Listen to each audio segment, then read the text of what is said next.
Madame, Messieurs, bienvenue dans ce plateau spécial consacré à l'actualité au Gabon. Avec notre invité, il s'agit de Pascal Nkoulou, il est acteur politique qui a d'ailleurs accepté de répondre avec nous et d'analyser surtout cette allocution du président de la transition au Gabon, le général de brigade Brice Clotaire Oligui Nguema, lors de la signature visant la promulgation de la nouvelle loi référendaire. Cette cérémonie s'est déroulée il y a quelques heures seulement à Libreville au Gabon. C'était dans le premier arrondissement de la commune de Libreville, la capitale gabonaise. Pascal Nkoulou, bienvenue à vous dans les studios de Gabon 24. Merci. Alors, on parle justement de cette promulgation, cet événement grandeur nature, mais surtout solennel, qui revêt un caractère exceptionnel, puisque le Gabon, traversant cette période de transition, après environ 16 mois aujourd'hui, la nouvelle constitution qui a été validée par les Gabonais, après le processus tel qu'il a été mis en place, il y a eu les contributions des populations, ensuite il y a eu la commission mise en place, le dialogue national inclusif, la constituante, les assises entre le comité pour la transition et la restauration des institutions et le gouvernement, l'adoption en conseil de ministres. Aujourd'hui, on parle justement de cette autre disposition, notamment la promulgation par le président de la transition. D'entre-deux jeux, d'abord, quelle est la lecture que vous portez sur cet événement? La lecture, c'est que comme vous, je note que comme vous, vous faites exactement comme la plupart des gens, c'est-à-dire vous commencez cette séquence de transformation et de restauration des institutions uniquement par le dialogue national inclusif. Non, il y a d'abord l'annonce première faite par le président de la transition au cours de sa prestation de serment. D'accord. Tout commence là. Il donne ce chronogramme en disant voilà ce que nous allons faire à la tête du pays pour permettre à notre nation de retrouver un peu à la fois les responsabilités d'État, mais également les engagements citoyens, le tout contenu dans un cadre juridique apprécié et élaboré, conçu, adopté par tout le monde. Donc c'est ce processus qui aujourd'hui se poursuit sous un format beaucoup plus ordinaire, parce que comme toute loi, pour qu'elle soit effective, il faut évidemment que le chef de l'État la promulgue, donc ça lui donne son caractère effectif, et c'est ce qui a été fait aujourd'hui. On peut donc... Caractère juridique. Tout à fait, c'est-à-dire que maintenant les Gabonais, de manière certaine, savent qu'il y a une constitution qui régit notre pays et qui fixe à la fois, comme je l'ai rapidement souligné, les rapports entre le Gabon et les autres nations, les rapports entre les institutions, les rapports entre le citoyen et l'État et les rapports entre les citoyens. De manière générale, nous avons maintenant un cadre qui détermine la dynamique d'initiative, d'action, de pensée au niveau du Gabon, ce qui était une excellente chose pour permettre de sortir des situations d'ambiguïté dans lesquelles nous étions avant la mise en place donc, de ce chronogramme et de l'adoption, comme vous l'avez bien signalé, par étapes du processus de mise en place de la nouvelle Constitution. Elle vient d'être promulguée par le président de la République. Maintenant, elle est effective. Pour terminer, lorsqu'une loi n'a pas encore été promulguée, elle n'est pas effective. Il faut donc attendre que le chef de l'État donne son sceau, étant entendu qu'il est la première institution. Il est également le garant de toutes les dispositions légales dans notre pays. Donc ce sceau était indispensable pour donner force de loi au texte référendaire, et c'est une excellente chose pour notre pays. On est sorti de la position d'ambiguïté ou d'ambivalence dans laquelle on était. D'accord, nous allons pouvoir revenir sur cet aspect très important, mais avant, regardez quand même cet élément, revivre avec ce qui nous regarde, tant sur le territoire national au Gabon qu'à l'international, cette première séquence de cette célébration.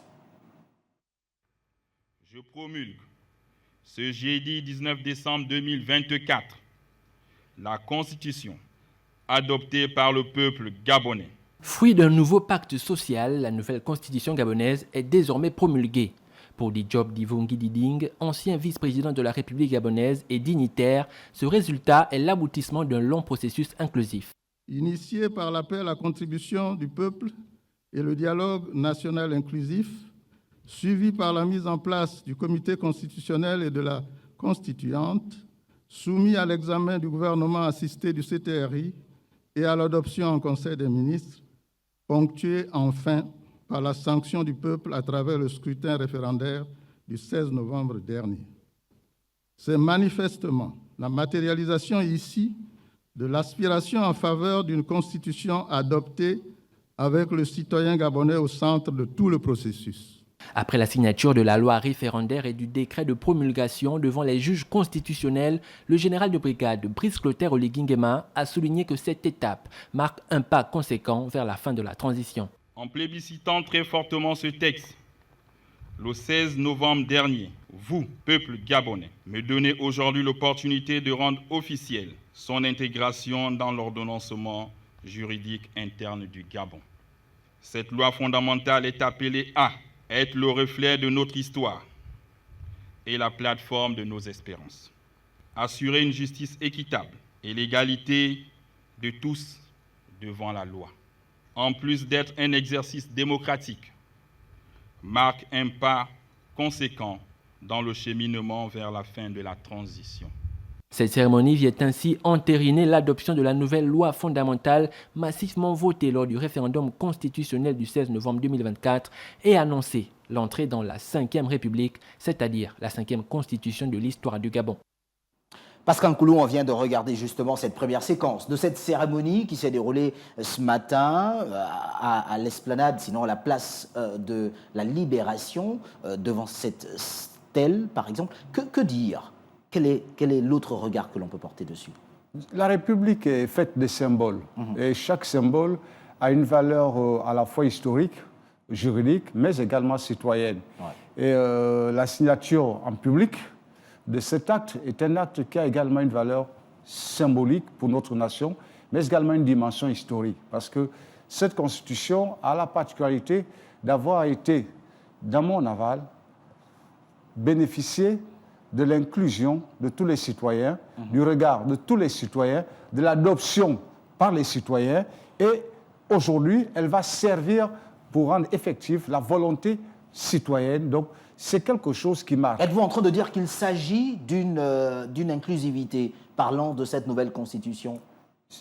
Parce que certains acteurs politiques au Gabon ont souvent dit le contraire de cela. C'est au-delà de ce qu'on va considérer comme étant une simple inclusivité.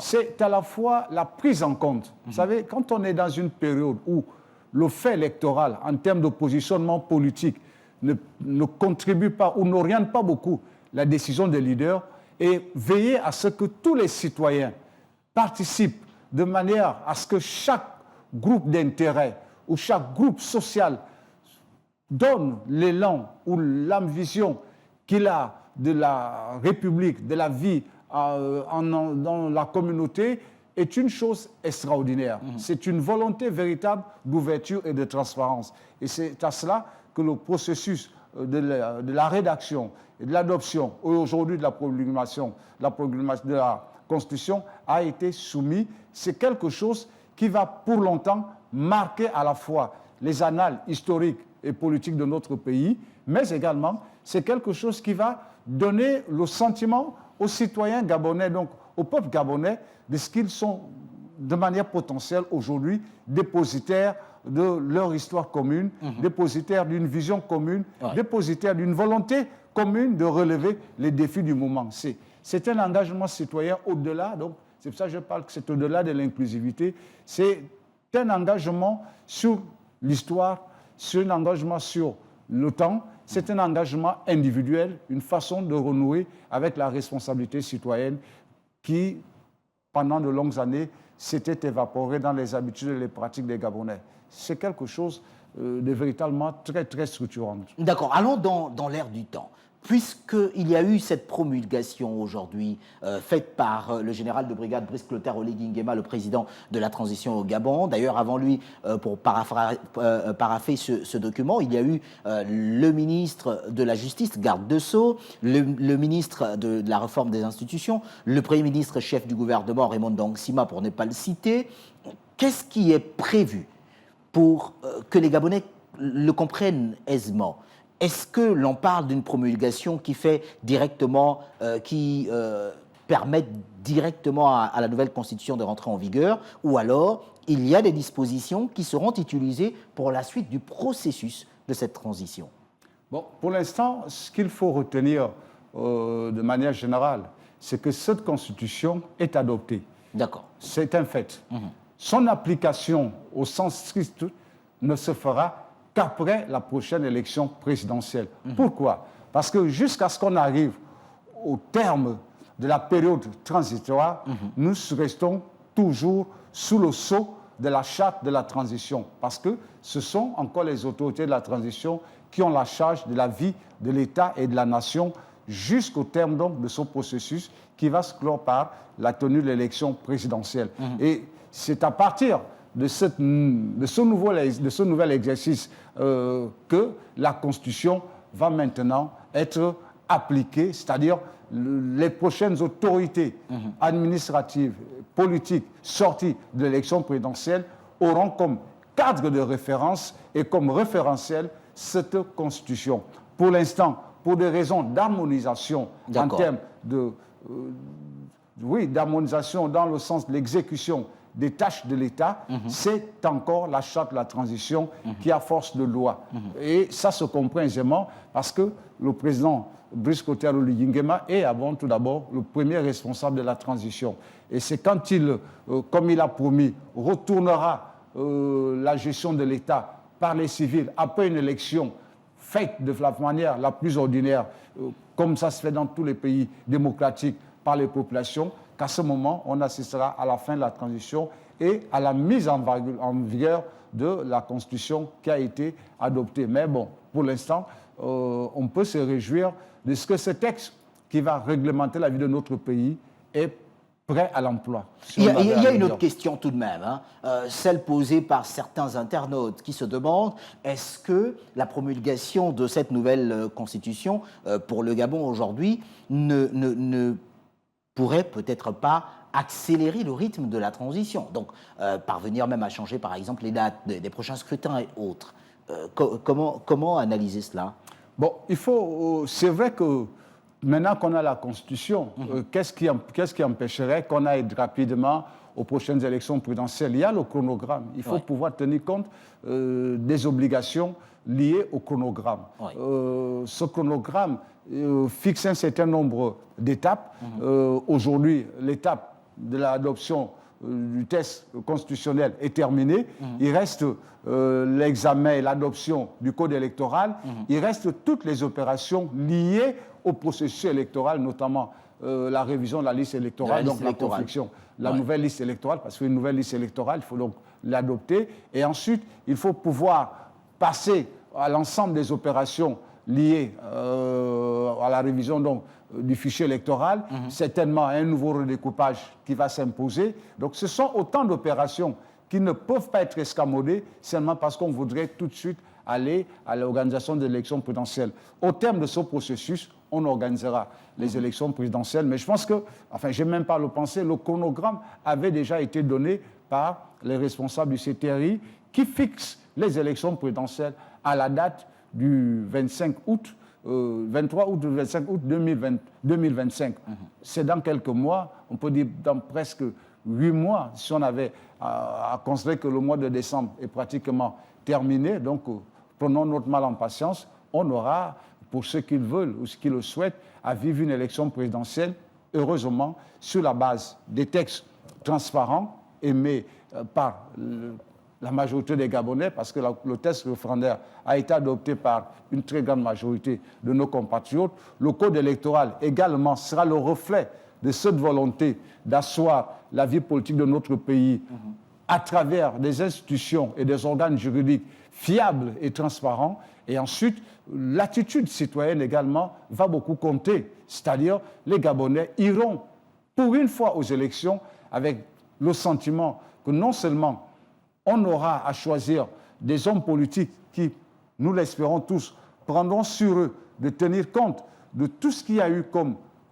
situation discutable tout au long des 30 dernières années de notre pays pour proposer aux Gabonais des éléments qui incluent les valeurs et les symboles de la République avec un discours axé autour des valeurs union, travail et justice et de plus en plus autour donc de cette approche qui consiste à insérer l'acte du 30 août 2023 comme étant un acte de libération de la dynamique citoyenne. Donc on aura une bonne élection présidentielle Et comme j'aime à le dire, si d'aventure le président de la transition est candidat, ça ouvre un véritable challenge sur le principe de la vision. D'accord, mais nous n'en sommes pas encore là, Pascal Nkoulou. Je dis si les candidats. J'ai envie de vous demander, est-ce que ce serait une entrave au processus de la transition, par exemple, si tous les éléments concernant l'organisation du prochain scrutin, mais surtout la mise en place des institutions en charge des élections se faisaient dans les temps? Est-ce que ce serait une entrave au processus de la transition si cette élection se déroulait bien plus tôt qu'au mois de décembre 2020, au mois d'août 2025? Bon, disons pour l'instant, il faut quand même reconnaître que la dynamique entraînée par les militaires est à saluer. Ils ont engrangé succès sur succès. Ouais. Chacune des séquences annoncées a été respectée et organisée de manière à ce qu'il y ait une très large participation des citoyens. Ouais. Aujourd'hui, nous sommes, en termes d'examen et d'attente de ce qui est en train de se faire au niveau du comité institutionnel pour le code électoral. Je crois que ça avait 15 jours. Donc, d'ici quelques jours, ils seront au terme du délai qui leur a été accordé pour pouvoir rendre public le contenu et les conclusions de leurs travaux. Et ensuite, il va falloir réviser la liste électorale, donc la reconfectionner naturellement en fonction de ce que le code électoral va nous présenter. Il se pourrait qu'il y ait une redéfinition, donc un nouveau redécoupage électoral qui ne sera pas forcément peut-être le redécoupage administratif qu'on a, mais bon, il va falloir bien équilibrer entre les éléments liés à la démographie et ceux liés à la superficie pour qu'on ait un équilibre entre les responsabilités partagées par nos représentants à l'Assemblée nationale. Donc, ce chronogramme, comme vous le dites si bien, toutes ces étapes vont être respectées et pour beaucoup aujourd'hui, l'attitude en termes de responsabilité assumée par le CTRI est quelque chose d'extraordinaire, de véritablement révolutionnaire. C'est-à-dire, vous savez, par principe, on a assisté, c'est l'histoire de notre continent, je suis tenté de dire, qui nous l'enseigne. Les militaires ont toujours fait un pas en avant, deux pas en arrière, et puis on arrive à des situations de blocus ou à des situations d'imbroglio un peu partout. Ouais. Or, la transition au Gabon, telle qu'elle s'opère, on a presque l'impression que, je n'exagère rien, mais c'est le sentiment que j'ai en tant qu'acteur politique, que c'est à la fois une sorte de masterclass politique, une sorte de cours politique donné à ceux qui devraient avoir un peu de passion pour leur pays, beaucoup d'amour pour leurs compatriotes et beaucoup de dignité affirmée à la face des nations, c'est-à-dire reconstituer une histoire qui n'existait pratiquement plus. C'est pour ça que je dis que c'est des succès importants. Et comment l'apprécier? Parce que c'est un peu ça que vous demandez. Comment l'apprécier? Simplement en disant qu'aujourd'hui, c'est maintenant aux citoyens gabonais de s'approprier cet actif, de ne plus se laisser conduire par des discours oiseux du genre auquel nous avons assisté pendant le débat entre opinions citoyennes pour le référendum, où on a tenté de transformer en situation politique ce qui était une simple question d'approche et d'appréciation citoyenne. Ouais. Heureusement, les Gabonais ne se sont pas laissés conduire sur ce type de chemin et ont préféré privilégier l'essentiel. Donc, c'est cette attitude et ce regard vers l'essentiel qui caractérise aujourd'hui et qui constitue, je dois dire, le coussin sur lequel est adossée l'action que mène le président de la transition, le général de brigade Brice Clotaire Nguema, parce que c'est cet écho de soutien populaire qui légitime et qui donne force aux initiatives du CTR. Donc il y a une sorte d'osmose, une union puissante entre les populations et leurs leaders. C'est pour cela que la présidentielle de 2025 va peut-être mettre aux prises quelques aventuriers politiques et le fait que la population, les Gabonais, ne veulent pas se démettre. La réponse a été apportée pendant le référendum parce que dès le 30 août 2023, toute la population avait salué et adhéré aux principes posés par les militaires et tout au long de cette période, on voit bien qu'il y a encore cette union sacrée autour des valeurs incarnées par les membres du CTRI, notamment par le général de brigade Brice Clotaire Nguema et les Gabonais qui entrevoient enfin des possibilités de se réapproprier leur leur nation en termes de dignité citoyenne. Alors, il n'y a que pour cette promulgation de cette nouvelle loi fondamentale, la mère de loi elle-même, oui, le général de brigade Brice Clotaire Oligui Nguema l'a hautement affirmé durant son allocution au cours de la cérémonie de ce jour, mais quand même à côté, la problématique de la décentralisation, par exemple, lorsque le Gabon ira vers des prochaines échéances électorales, reste un problème crucial pour un développement économique à tous les niveaux, un développement qui concerne les différentes localités du Gabon. Est-ce qu'aujourd'hui, en tenant compte des dispositions contenues dans cette nouvelle loi fondamentale, le Gabon pourrait se retrouver à aller vers cette élection tout en ayant déjà mis toutes les dispositions nécessaires pour qu'en réalité, la décentralisation voit le jour de façon véritable? Je crois qu'il suffit de regarder aujourd'hui au rapport que le CTRI instaure entre l'État central et les administrations décentralisées, qui sont les collectivités locales. Ouais. Il y a une volonté de non seulement responsabiliser les personnes en charge de la gestion de nos collectivités locales, ouais, mais il y a aussi une détermination de la part du CTRI de mettre à disposition de nos collectivités les outils capables de leur permettre de contribuer pleinement à l'essor de développement de nos différentes provinces au travers des différentes communes. Donc, ça voudrait dire quoi? Ça voudrait dire que d'aventure, avec les nouvelles dispositions qui vont normalement contribuer, c'est-à-dire renforcer cette volonté qui est déjà affirmée au cours de la période de transition, lorsque on reviendra à l'ordre civil, il va de soi aujourd'hui que pour asseoir un développement optimal, il faut de plus en plus responsabiliser les collectivités locales au travers de la politique sur la décentralisation pour leur permettre de définir non seulement les priorités en lien direct avec les besoins de leur population, mais également aussi pour établir une nouvelle dynamique sur le développement, parce que le développement, c'est un ensemble. C'est à la fois la nécessité de voir s'implanter des entreprises, mais c'est également aussi de l'accompagner par des infrastructures structurantes, des meilleures routes, des meilleures situations en matière de gestion de l'électricité, parce que sans énergie, on ne peut pas asseoir un développement économique viable, parce que bon, l'énergie est à la base tout de même des investissements importants en matière d'installation de petites industries qui peuvent se réaliser, qui peuvent être créées dans les provinces. Mais tout ceci doit être pensé par ceux qui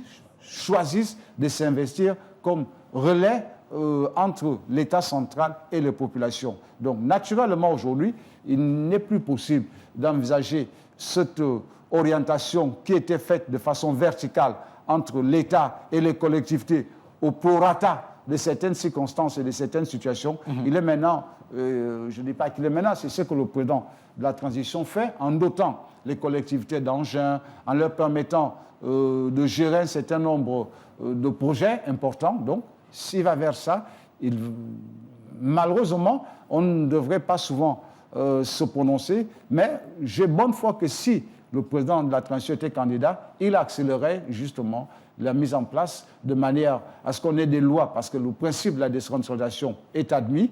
Maintenant, il faut qu'il y ait des lois d'application pour que, en termes d'assiette, c'est-à-dire les différentes taxes que devraient percevoir les collectivités locales, leur soient accordées et qu'il y ait une plus grande demande sociale qui soit cette fois-ci directement adressée aux assemblées départementales et aux collectivités locales pour permettre que des solutions en ce qui concerne le développement donc, soient trouvées localement, boostées localement. L'État central, comme ça se fait partout ailleurs, ne viendrait qu'en appui en matière de budget alloué. Voilà. Parce que Pascal Nkoulou, vous me permettrez de vous le rappeler tout de même, une nouvelle constitution rime également avec de meilleures dispositions en matière de développement local. Et pour le cas du Gabon, il y a que cela a souvent été constaté, des entreprises qui ne répondent pas véritablement aux besoins sociaux des populations, au développement des contrées dans lesquelles elles sont installées et exploitent les richesses du pays. Est-ce qu'aujourd'hui, cette nouvelle constitution promulguée par Brice Clotaire Oligui Nguema garantit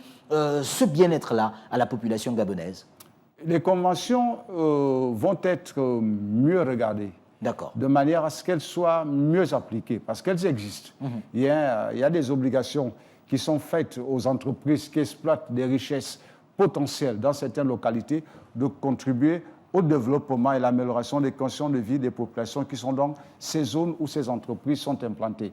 Ces conventions existent. Malheureusement, le régime ancien a toujours mis en avant les opportunités politiques pour grappiller, je préfère utiliser cette expression qui est dure, mais c'est la réalité, pour utiliser ces fonds à des fins politiques sans avoir à les réinvestir comme cela aurait dû être fait dans le quotidien des populations. Vous savez, aujourd'hui, une ville pratiquement en jachère comme Port-Gentil, comme Gamba, aurait dû être des villes au format agréable. Mais bon, l'argent n'a pas souvent servi de proximité pour les développer. Il en va de même des villes comme Anjundulu, etc., et d'autres villes comme Mounana. Bon, aujourd'hui, il y a un nouveau rapport. Moi, je vois bien ce qui s'est fait sous le CTRI avec les investissements que les entreprises de pointe réalisent pour permettre aux populations de bien vivre. Mais également, grâce à la décentralisation, les collectivités locales pourront donc percevoir ces taxes et les réinvestir dans des projets structurants que les conseils municipaux auront adoptés pour le bien-être de leur population. On va vers une relation dynamique entre l'État central, les responsables des collectivités locales et les populations. Donc c'est quelque chose qui devrait permettre de réguler à la fois les questions liées à l'exode rural, au dépeuplement de nos villes de l'intérieur. Parce que, bon, vous savez, il y a des localités, il n'y a pratiquement pas une entreprise, il n'y a pas de possibilité d'emploi. Et pourtant, il y a des entreprises, il y a des sociétés qui travaillent, soit dans le bois, soit dans l'exploitation des minéraux. Mais bon, comme il n'y a pas de lien et comme il n'y a pas un corps d'hommes en responsabilité, à même d'engager de nouveaux rapports pour créer des emplois connexes, c'est souvent difficile. Mais grâce au CTRI, les choses vont évoluer dans le sens d'une décentralisation plus appuyée, plus responsable, parce qu'on le voit de plus en plus, l'État central est quelquefois toujours un peu trop loin des besoins des populations. Donc il faut un corps d'hommes intermédiaire et c'est la responsabilité des futures assemblées locales qu'on aura. Alors, la nouvelle constitution, ce n'est pas que de la politique, c'est également le social et vous venez de rappeler un certain nombre de points. Que retenir au regard justement de cette promulgation, puisque sur le plan politique, il y a des dispositions qui vont être davantage prises, il y a de nouvelles mesures, il y a l'applicabilité de certains points qui sont très importants pour le développement du Gabon. Que retenir de façon concrète pour la suite à donner à ce chronogramme de la transition? Bon, ce qu'il y a à retenir, c'est que les choses vont bon train, premièrement. On peut se rassurer qu'on aura, aux dates annoncées, les élections présidentielles qui mettront un thème à la période de transition. Que retenir? On retient également que sur le plan social, parce que vous le soulignez, il y a des efforts importants qui sont d'être faits. Ces efforts visent, vous savez, dans toute société, c'est le citoyen le plus faible qui est le baromètre de la loi par rapport aux mécanismes de protection sociale qui existent. Aujourd'hui, nous avons des difficultés dans les secteurs vitaux, santé, éducation, certaines infrastructures routières, et tout ceci ne participe pas de manière optimale à faire en sorte qu'on ait un social attractif sur les questions économiques. Vous avez vu toute la réaction forte qui a été saluée par les populations à l'annonce de la levée du couvre-feu, pour permettre qu'il y ait donc cette économie ou vie de nuit qui, pour l'instant, était en berne depuis de très longues années. Donc, il y a une volonté de plus en plus affirmée par les autorités politiques donc, du CTRI pour permettre que, sur le plan social, il y ait un meilleur regard, il y ait une nouvelle dynamique et il y ait une approche d'une meilleure prise en compte de ceux de nos compatriotes qui étaient malheureusement sortis du radar social. Voilà. Merci à vous. Je rappelle que vous êtes Pascal Nkoulou, acteur politique au Gabon. N'oubliez pas, sur Gabon 24, vous avez la possibilité de vivre en direct toute l'actualité au Gabon et même sur le plan international. Pascal Nkoulou, nous allons pouvoir revenir sur ces questions au cours des prochains jours, puisque la commission sur le code électoral est actuellement en pleine session. Bon, écoutez, c'est le principe de tout citoyen de s'informer, d'échanger et d'avoir une attitude responsable en constatant que nos opinions ne sont que des opinions. Voilà. Aucune opinion n'est plus adulée qu'une autre ou moins construite qu'une autre. C'est juste une opinion et que nous devons tous nous respecter sur la base de nos opinions. En République, c'est le principe. Merci à vous d'avoir accepté notre invitation une fois de plus. J'aurai le plaisir de vous retrouver lorsqu'il sera à 18h, heure de Libreville, le Gabon, pour le grand débat du soir avec nos invités sur la problématique liée à la commission mise en place sur le code électoral le Gabon. Bien sûr, je rappelle que l'actualité de ce jour, c'est également la promulgation de la nouvelle loi, de la nouvelle constitution au Gabon. N'oubliez pas, l'actualité se poursuit sur Gabon 24. Au revoir.